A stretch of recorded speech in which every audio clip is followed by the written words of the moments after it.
ജയദേവ കവി ഗീതാ ഗോവിന്ദം എഴുതിയ കാര്യം നമുക്കെല്ലാവർക്കും അറിയാം. ആ കവിത എഡ്വിൻ ആർണോൾഡ് 1856 ഇംഗ്ലീഷിലേക്ക് തർജ്ജമ ചെയ്തത്. അത് വളരെ രസകരമായ ഒരു തർജ്ജമ തന്നെയാണ്. അപ്പോൾ അതിൽ VS ശർമ്മ ആദ്യത്തെ ശ്ലോകം ഇങ്ങനെയാണ് തർജ്ജമ ചെയ്തത്: രാധേ, ആകാശമെല്ലാം മേഘാവൃതമായിരിക്കുന്നു, വന്യപ്രദേശങ്ങളാകട്ടെ തമാലവൃക്ഷങ്ങളാൽ നീല നിറമായും ഭവിച്ചിരിക്കുന്നു. കൃഷ്ണന് രാത്രിയിൽ പേടിയാണ്, അതുകൊണ്ട് നീ തന്നെ ഇവനെ വീട്ടിലെത്തിക്കുക. ഇങ്ങനെ നന്ദഗോപർ നിർദ്ദേശിച്ചതനുസരിച്ച് ഗൃഹത്തിലേക്ക് രാധയും കൃഷ്ണനും പോകുന്ന വഴിക്ക് യമുനാ തീരത്തെ വള്ളിക്കുടലുകളിലും മരച്ചുവരുകളിലും നടത്തിയ രഹസ്യകളികളാണ് ജയദേവ കവി അവതരിപ്പിച്ചത്.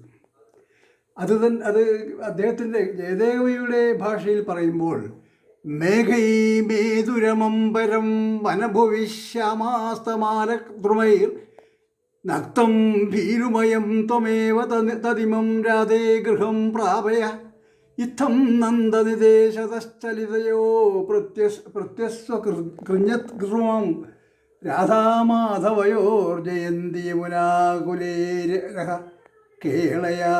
ഇത് എഡ്വിൻ ആർണോൾഡ് തർജ്ജമ ചെയ്തത് 1856 ഇങ്ങനെയാണ്: The sky is clouded and the wood resembles the sky thick arched with black tamala boughs. O Radha, Radha, take this soul that trembles in life's deep midnight to thy golden house. അത് തന്നെ അതിൻ്റെ ബാക്കി ഭാഗം: As Nanda spoke and led by Radha's spirit, the feet of Krishna found the road right. Wherefore in bliss which all high hearts inherit, together taste thy love's divine delight. ഇത് ചങ്ങമ്പുഴ തർജ്ജമ ചെയ്ത് വളരെ രസകരമായിട്ട് തന്നെയാണ്.